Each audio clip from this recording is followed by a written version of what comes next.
კადრები, რომელსაც რამდენიმე წამში ნახავთ, მძიმეა, მოზარდს არასრულწლოვნები ფიზიკურად უსწორდებიან, აგინებენ, ამცირებენ და ჩაგრავენ. ვიდეო რამდენიმე დღის წინ სოციალურ ქსელში გავრცელდა, კურიერი პიესმა კი გადაწყვიტა, გაერკვია რა გახდა მოზარდებს შორის დაპირისპირების მიზეზი და დაისჯებიან თუ არა მოძალადეები. სხერპლი, რომელსაც 16-17 წლის ბავშვები ჩაგრავენ, 13 წლისაა. არასრულწლოვანი დაზარალებულად უკესცნეს. მას სხეულზე დაზიანებები აღენიშნებოდა. პოლიციამ ბრალი წარუდგინა გავრცელებული ვიდეოს მთავარ ფიგურანტს, 16 წლის გოგოს. ეს არ არის არასრულწლოვნებს შორის დაპირისპირების პირველი შემთხვევა, რომელიც საჯარო განხილვის საგანი გახდა. როგორ შევამციროთ ძალადობა და აგრესია მოზარდებში? ფსიქოლოგებისა და ექსპერტების რჩევები ჩვენს რეპორტაჟში. მძიმს აქ ორი ადამიანის დრამა არის. არიან გარშემოყოფები, რომლებიც არ რეაგირებენ და არაფერს ამბობენ იმისთვის, რომ ხარდაჭერა აღმოუჩინონ ბულინგის მსხვერპლს. ძალიან მძიმე საყურებელი ვიდეოა. ეს ფსიქოლოგების შეფასებებია უმძიმეს ვიდეოზე, რომელშიც ჩანს, როგორ აბულინგებს და სცემს არასრულწლოვანი გოგო 13 წლის ბავშვს. ამ ვიდეომ საზოგადოება შეძრა.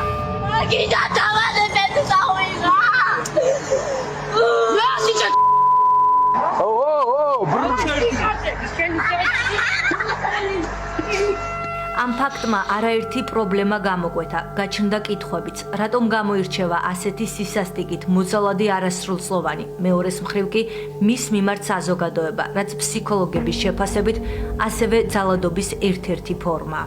კურიერი პიესმა რეპორტაჟის მომზადება ვიდეოს ირგვლივ განვითარებული მოვლენების გამო გადაწყვიტა. ციხეშია თქვენი ადგილი, ორი შვილებო. რა ხდება ასეთებს რატომაც უცხლებთ? სამუდამო პატიმრობა ასეთ ბავშვებს, საზიზღლები. ხალი კი არა, სატანა ხარ, ციხეში უნდა ამოყე. მაგ ბავშვის პროფილი ესაა და ესაა დედამისი. გავარკვიეთ, რომ ძალადობის ფაქტი გასულ წელს მოხდა. ვიდეოც მაშინ გადაიღეს, თუმცა სოციალურ ქსელში რამდენიმე დღის წინ გავრცელდა. ფაქტი აქ მოხდა, რუსთაველის გამზირზე, იმ ადგილას, სადაც ოჯახისგან შორს მყოფი ბავშვები ხშირად იკრიბებოდნენ. ჩვენი ინფორმაციით, კონფლიქტი ტელეფონის გამო დაიწყო და 13 წლის გოგოს ბულინგით და ცემით დასრულდა. ვიდეოში ჩანს, რომ საერთო ნაცნობები გაუნձრევლად განან.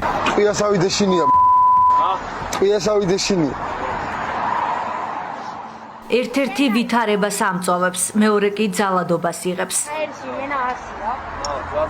სოციალურ ქსელში გავრცელებული ვიდეო საფუძველზე გამოძიება უკვე დაიწყო. 13 წლის ბავშვი, რომელსაც დაზიანებები აღენიშნებოდა, დაზარალებულად სცნეს. თვითმხილველები მოწმის სახით გამოგითხეს. 16 წლის გოგო კი ძალადობისთვის პასუხისგებაში მისცეს. მე მას შევხვდი, ბრალიც წარედგინა, თუმცა მშობელი არ ესწრებოდა, ესწრებოდა სოციალური მუშაკი. არასრულწლოვანს ბრალი ძალადობის მუხლით წარუდგინეს. მშობელი ამ პროცესს არ დასწრებია. კურიერი პიესი 16 წლის ბრალდებულის ადვოკატს შეხვდა. სავალდებულო დაცვის ფარგლებში დამცველი ძალადობაში მხილებულ მოზარდს სახელმწიფომ დაუნიშნა. რამდენი დრო საფრთხო გარემოში არის? ჩემი ინფორმაციით საფრთხო გარემოშია. არასრულწლოვანი დაკავებული არ არის. ამ ეტაპზე იყენებს დუმილის უფლებას. ჩვენი მოთხოვნა იქნება, რომ არ იქნეს გამოყენებული აღკვეთის ღონისძიების არც ერთი სახე. მისი საუკეთესო ინტერესებიდან გამომდინარე, მე ამ ეტაპზე საქმის დეტალებზე ვერ ვისაუბრებ და ასევე იმ მტკიცებულებებზე, რაც არის წარმოქმნილი ამ ეტაპზე გამოძიების მიერ საქმეში. რაც შეეხება ფსიქოლოგს, ეს რა თქმა უნდა მასთან შეთანხმებით, როგორც ვიცი, ყველა საჭირო ზომა არის მიღებული. ამ ეტაპზე ბრალი წარდგენილი აქვს მარტო ჩემ დაცვის ქვეშ მყოფს, რაც შეეხება სხვა პირებს, საქმეზე გამოკითხულები არიან მოწმის სახით. ძალადობაში მხილებული მოზარდის და ნაცემი ბავშვის ფსიქოლოგიურ მდგომარეობაზე ოფიციალური ინფორმაცია არ ვრცელდება. მხოლოდ სახელმწიფო ზრუნვის სააგენტოში გვითხრეს, რომ მათ ყველა შესაბამისი სერვისით, მათ შორის ფსიქოლოგით სარგებლობა შეუძლიათ. ჩარევის გარეშე, მხარდაჭერის გარეშე ესეთი ადამიანები სრულყოფილად ვერ იქნებიან გამოჯანსაღებულები. ფსიქოლოგიური რეაბილიტაციის ხანგრძლივ პროცესზე საუბრობენ სპეციალისტები. დიდ კვალსტოვებს ბულინგი და მსგავსი ტიპის ძალადობა, როგორც ქცევითი სირთულეები აღენიშნებათ სხვა ბავშვებს, ასევე ემოციური. რაც შეეხება ემოციურ სირთულეებს, ეს არის გუნება განწყობილების ცვლილება, აგრესიულობა, დაბალი თვითშეფასება, რეაბილიტაცია, მხარდაჭერა სჭირდება არა მარტო ჩაგრულ ბავშვს, არამედ ასევე მჩაგრულს, რადგან უმეტეს შემთხვევაში ის, ვინც ახორციელებს ძალადობას და არის, ესე ვთქვათ, ბულერი, არის ადამიანი, რომელმაც თვითონ გაიცადა ძალადობა ან ოჯახში, ან ეზოში, ან გარშემოყოფებისგან. თუ ლაპარაკობთ იმაზე, რომ ჩაგვრელი როგორ ადაპტირდება შემდგომ სოციუმთან, ამას ალბათ კიდევ უფრო მეტი მუშაობა სჭირდება, იმიტომ რომ აქ უკვე სოციუმის მხრიდან მისი მიმდევრობის საკითხიც დგას და ამაზეც ალბათ მუშაობა არის საჭირო. ერთ მხარეს არის ჩაგვრა, როგორც დანაშაული, მეორე მხარეს კი არასრულწლოვნის გადარჩენა მკაცრი სასჯელისგან. რა არის გამოსავალი უკვე მომხდარი დანაშაულის დროს და რას მოითხოვს პრევენცია? ექსპერტების რეკომენდაციით, ბავშვების ინფორმირების კამპანია სააღმზრდელო დაწესებულებებიდან უნდა დაიწყოს. ძალიან მნიშვნელოვანია საინფორმაციო კამპანიები, რომლებიც დიდ გავლენას ახდენენ ცნობიერების ამაღლებაზე. მზარდია არასრულწლოვნის მიერ ჩადენილი დანაშაული, ხშირად ისინი გამოიყენებიან სრულწლოვანი პირების მიერ როგორც შუალობითი ამსრულებელი, რადგან იციან, რომ არასრულწლოვნების მიმართ ლმობიერია კანონი და სახელმწიფო არ იყენებს მკაცრ სასჯელს. არ არის გამოსავალი მკაცრი სასჯელი და პატიმრობა.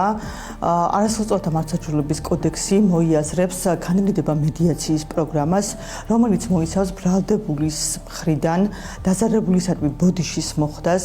შესაძლებელია გამოყენებული იქნეს მულტიდისციპლინური ჯგუფის ჩართულობა. ძალიან მნიშვნელოვანია ამ პროცესში გაიაზროს დანაშაულის ჩამდენმა ბრალდებულმა თუ რა შანსი მისცა სახელმწიფომ. რა შანს მისცემენ ძალადობაში მხილებულს, რომელმაც 13 წლის მოზარდი დაჩაგრა, ეს გამოძიების ეტაპზე გაირკვევა. 16 წლის გოგო უკვე მართლმსაჯულების წინაშეა. ჩვენაც უნდა გავაკეთოთ ჩვენ შვილებთან მუშაობით. არის რომ ყველაზე მთავარი მათთან კონტაქტი არ გავყარდოთ. როგორც წყალი სჭირდება ადამიანს, ესე სჭირდება მოზარდს, იმიცოდნა რომ მშობელი ნებისმიერ შემთხვევაში მის გვერდით არის.